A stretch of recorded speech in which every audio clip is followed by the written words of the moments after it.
प्रिय आत्मन, कल मैंने भक्तमाल का आश्रय लेकर आपको कुछ उस दिशा में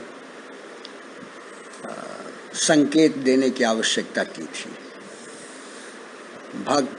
भक्ति, विश्वास और इतना विश्वास कि प्रस्तर में भी उसको परमात्मा दिखाई दे जाता है। उसको हर जगह वही दिखाई देता है। फिर उसके बाद जहाँ उनकी लीलाएं हुई हैं वहाँ के प्रति समर्पित हो जाता है। आज मेरे मन में कुछ इस प्रकार का भाव उद्भूत हो रहा है कि आखिर ये कोरोना जैसी महामारी से ग्रस्त है पूरा समाज। जहाँ मैं रह रहा हूँ वहाँ प्रकृति बहुत कुपित है। बादल आते हैं, गर्मी बढ़ती है, धूप निकल आती है, रात को भी बड़े कष्ट रहते हैं। मनुष्य व्याकुल है, पशु व्याकुल है और इस प्रकार से ऐसा लगता है कि पता नहीं क्या होने वाला है। फसलें हैं और नहीं भी हैं, वह उत्साह नहीं कहीं दिखाई देता है। ऐसा प्राकृतिक प्रकोप जैसा दिखाई देता है। और कहीं कहीं जब टेलीविज़न के पर्दे देखिए तो ऐसा लगता है कि वहाँ पर कहीं बाढ़ आई है, तो इतनी ज़्यादा बाढ़ आई है कि सब बहा चला जा रहा है, सब नष्ट हो रहा है। और फिर इस संसार का देखिए तो आजकल यहाँ उत्तर प्रदेश में तो खूब धूम मची हुई है। वो रिया और वो सुशांत केस की, उसमें क्या है कि वो लड़की है, अभी कोई उसकी आयु नहीं है, उसमें एकदम तूफान मचा हुआ है, नशा चल रहा है, पढ़े लिखे लोग हैं, समझदार हैं। फिर उसके बाद कोई उसका विरोध करता है तो सरकार उसमें खड़ी हो जाती। समझ में नहीं आता सरकार क्या है, दरबार क्या है, अच्छा कौन है, बुरा कौन, सब सारा का सारा गड्ढमड्ढ हुआ दिखाई देता है। और ऐसे में वो भयानक कहीं से दिखाई देता है, सुनाई देता है कि अरे साहब वो बीमार हो गए और उनका वो ऐसा हो गया और ऑक्सीजन चाहिए, वैसा चाहिए। और कभी ये दिखाई दिया कि नहीं साहब अब जो इतवार और शनिवार का था वो लॉकडाउन इतवार का भी ख़त्म हो गया अब बिल्कुल, क्योंकि अगर ये लॉकडाउन ही चलता रहेगा तो आर्थिक स्थिति खराब हो जाएगी। कोई भी विचारशील, चिंतनशील, तटस्थ, अध्यात्मोन्मुख व्यक्ति है, वह थोड़ी देर के लिए हिल जाता है, व्याकुल हो जाता है। लेकिन अगर सचमुच में अध्यात्म आश्रित है तो फिर उसको भीतर से कुछ आत्मशक्ति भी प्राप्त होती है। आपने बहुत बार पढ़ा है, अनेक बार सुना है, सृष्टि, सृष्टा, सृजन। अब इसके तमाम प्रकार के रूप भी पढ़े हैं। हमारे यहाँ आध्यात्मिक चिंतन की बड़ी विशेषता है। जो अध्यात्म में प्रवेश नहीं किए हैं वो भी अध्यात्म की चर्चा करते हैं। आधि भौतिक, आधि दैविक, आध्यात्मिक। हम लोग प्रायः जब पूजा पाठ करते हैं या कोई मंत्र पढ़ते हैं तो अंत में कहते हैं ओम शांति शांति शांति।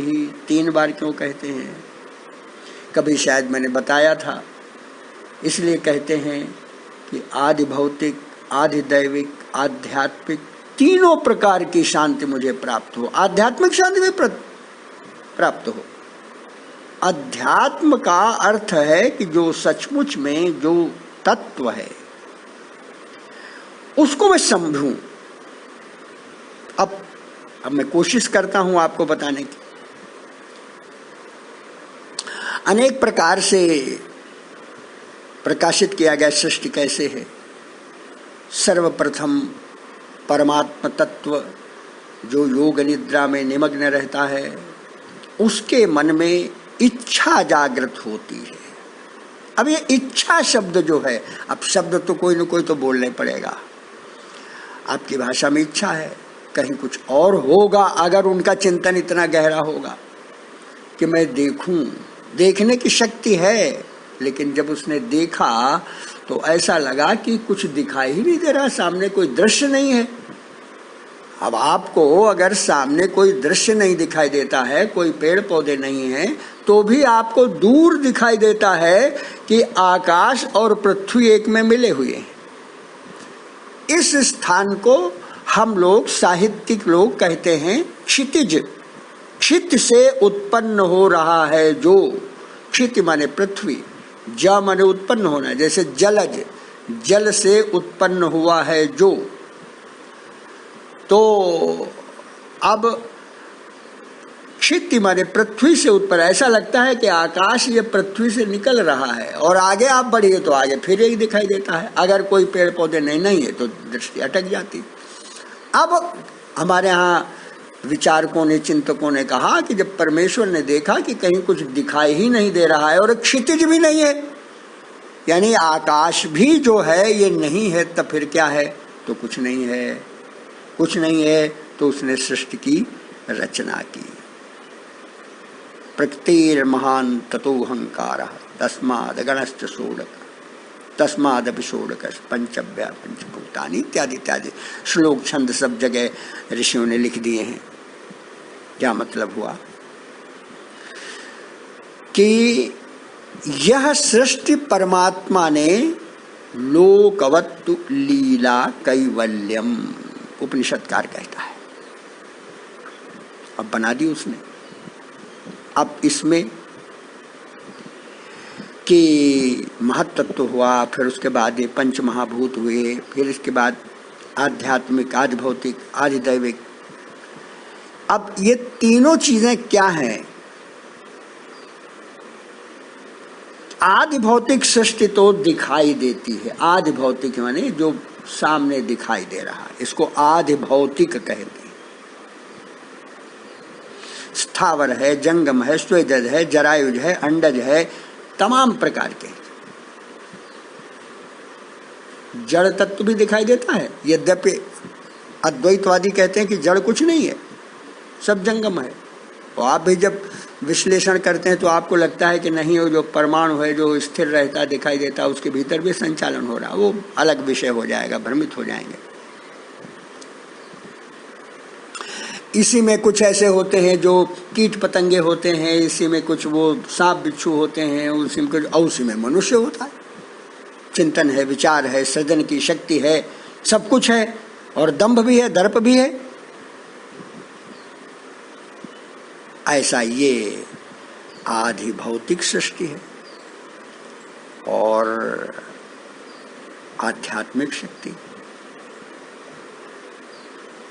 अनाद्यनंत परमेश्वर की परम महाशक्ति से उद्भूत होने के कारण हम वही हैं, सो हम अनंत कोटि ब्रह्मांड में विराट पुरुष का विग्रह। ब्रह्मांड के चारों ओर इस प्रकार के अनंत ब्रह्मांड प्रकाशित है और उन सभी ब्रह्मांडों में सत्वरजतम सब ईश्वरीय शक्ति, अनंत शक्ति विद्यमान है। हम उसका अंश हैं तो हम अविनाशी हैं। अब जब यह भाव मन में आता है तो करोना मरोना ये सब भूल जाते, जितनी देर ये भाव रहता है। कुछ लोग ध्यानस्थ होकर इसी भाव में डूबे रहते हैं, उनको चिंता ही नहीं रहती। लेकिन ऐसे लोग इस समाज में नहीं रहते, हमारी तरह से नहीं रहते कि इस समय मैं भाव में डूबा हूँ और उसके बाद मैं संसार में लिप्त हो जाता हूँ, परेशान होता हूँ कि कहीं ऐसा तो नहीं है, कहीं ऐसा तो नहीं है, कहीं ऐसा तो नहीं है। हमारे वो अपने प्रदीप जी ने और हमारे डॉक्टर नरेंद्र जी ने लाकर एक दिया पल्स ऑक्सीमीटर, नाप के देखा, हाँ आप ठीक हैं। मैंने सोचा मैं भी नापूं। वो कुछ बोलते नहीं, कुछ बताता ही नहीं, या मेरे लगाने में त्रुटि है कि कुछ में है, लेकिन मैं बेफिक्र हो गया। मैंने कहा अभी कुछ बता देता तो मैं व्याकुल हो जाता। वैसे तो शरीर में कोई न कोई विकार बने ही रहते, और कोई ये सोचता हाय भगवान ने बता नहीं रहा, अब तो दूसरा लाना चाहिए, ऐसा बताना चाहिए, कोई इसे व्याकुल होता है। यह जो आदि भौतिकता है और यह जब आध्यात्मिकता में प्रवेश कर जाती है तो बड़ी आनंदमय हो जाती है। लेकिन है मुश्किल काम, बड़ा कठिन काम है। थोड़ी देर के तो मैं इस समय भाव में हूँ, मैं आपको बता रहा हूँ अध्यात्म क्या है। सोहम चिदानंद रूप शिवोहम शिवोहम। लेकिन जैसे ही संसार स्पर्श करता है, अरे मेरे पास पैसा नहीं, मेरे पास साधन नहीं, मेरे पास ये नहीं है, और ऐसा हो जाएगा तो आगे क्या होगा, फिर मैं खाऊंगा क्या, बस वही खाऊंगा खाऊंगा। और इसमें जो आज दैविक सृष्टि है ये भी बड़ी अजूबा है। इस आज दैविकता में से ही यह हमारा जो दर्शन, नास्तिक दर्शन उत्पन्न हुआ है, नष्ट हुआ करता है, बनता रहता है, चलता रहता है, आता रहता है, और फिर उसके बाद ये आएगा कि नहीं आएगा इस पर विश्वास नहीं है।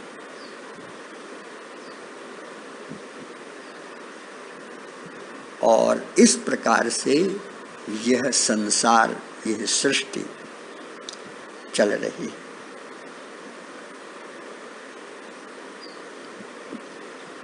सृष्टि के संबंध में किसी ने कहा क्यों होती है, किस लिए परमात्मा ने इस दुखमय संसार का सृजन किया, अनेक प्रश्न होते हैं और उनके उत्तर भी अनेक मस्तिष्कों से मनुष्यों के अनेक उत्तर हैं और विभिन्न प्रकार के समाधान भी हैं।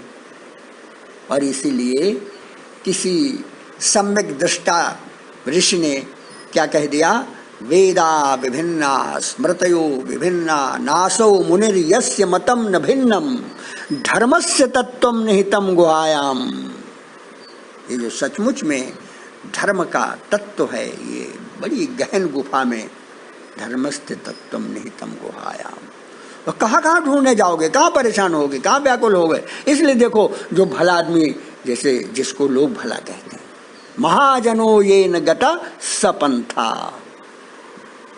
हमारे बाबा बहुत अच्छे थे, हमारे वो उनका जब यश कीर्ति सुनते हैं ना, हमारे इतिहास पुरुष अच्छे थे, महाराणा प्रताप अच्छे थे, शिवाजी महाराज अच्छे थे, उनके सारे सद्गुणों को हम धारण करते हैं। ऐसा थोड़े है कि नहीं साहब महाराणा प्रताप थे, शिवाजी महाराज थे और ये गुरु गोविंद सिंह थे तो इनमें कोई शारीरिक विकार ही नहीं थे, लेकिन उनके शारीरिक विकार उनके विचारों में परिवर्तित होकर उनको सामान्य से असामान्य की ओर बढ़ा देते हैं, इसलिए हमारे महापुरुष हो जाते हैं।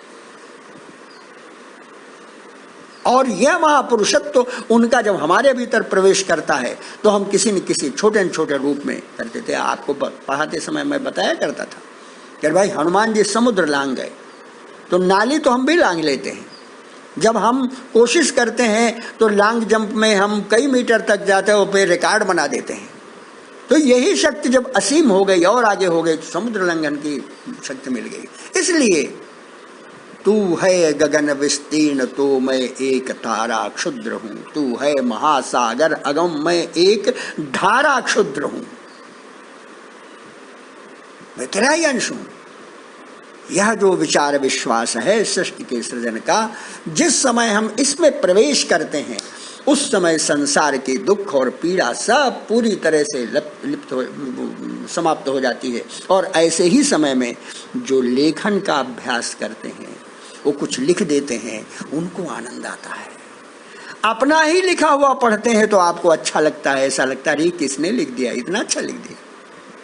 और इसके बाद जब आपकी आदत अच्छी ऐसी पड़ जाती है किसी अच्छी चीज की सराहना करने की, तो आपको उसमें भी आनंद आता है। इसलिए मेरे प्यारे आत्मीजन, ऐसे संकट काल में भी आत्मदर्शन करने की चेष्टा करिए और उसके बाद सत्संगति का प्रयास करिए और थोड़ा पहचानने की चेष्टा करिए। देखो, जब तक रहना है इस संसार में तो हम लोग अध्यात्मवादी हैं, हम जानते हैं कि ये संसार नश्वर है और इस नश्वर संसार की नश्वरता को पहचानने की यह जो शक्ति परमात्मा ने हमको दी है, यह भी बड़ी अद्भुत है। और जब ये अद्भुत शक्ति हमने प्राप्त कर ली है तो भय कैसा और भ्रम कैसा।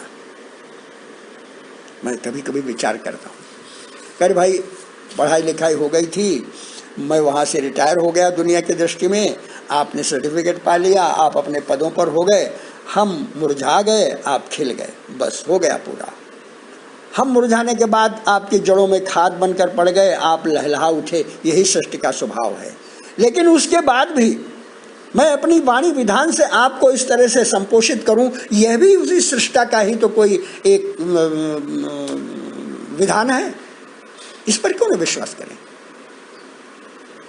और जब सृष्टा का विधान है और उस सृष्टा ने मुझे सृजित किया है, तो सृजित किया है तो मुझसे प्रेम भी करता होगा, आत्मीयता भी होगी, तो फिर मैं व्याकुल क्यों हूँ? वो जब उसका प्रेम, हम व्याकुल होंगे, हम भूखे होंगे, हम परेशान होंगे और हमारी माँ रूप में है तो दौड़कर उठाकर मुझे अपनी गोदी से लगा देगा। ये भाव भी तो होना चाहिए। और अगर ये भाव हमारे अंदर सुस्थिर हो जाए तो हम निर्भीक भी हो जाएंगे। जब तक अस्थिर रहता है तो कभी हम निर्भीक और कभी भयभीत रहते हैं, और जब ये पूरी तरह से हमारे भीतर ये विश्वास ही खत्म होता है तो हम सदा भयभीत रहते हैं। अब हम क्या कर सकते हैं, कैसे कर सकते हैं, ये विचार करने का विषय है, अध्ययन और स्वाध्याय का विषय है, ध्यान धारणा और निधि ध्यासन का विषय है। विषय बड़े गंभीर हैं, लेकिन इन गंभीर विषयों को हमारे भीतर स्थान मिल जाए, हम उसको अपने भीतर आत्मसात कर सकें और उस पर विश्वास कर सकें, ये भी उस परमात्मा की लीला से ही संभव होगा। और समय हो गया, मैं आगे बोल नहीं सकता, इसलिए विवश हूँ, नहीं तो वह आनंद तो अब आ रहा था कि क्या क्या होना चाहिए, कैसे होना चाहिए, लेकिन अब मैं चुप हो रहा हूँ। बहुत बहुत आशीष, धन्यवाद।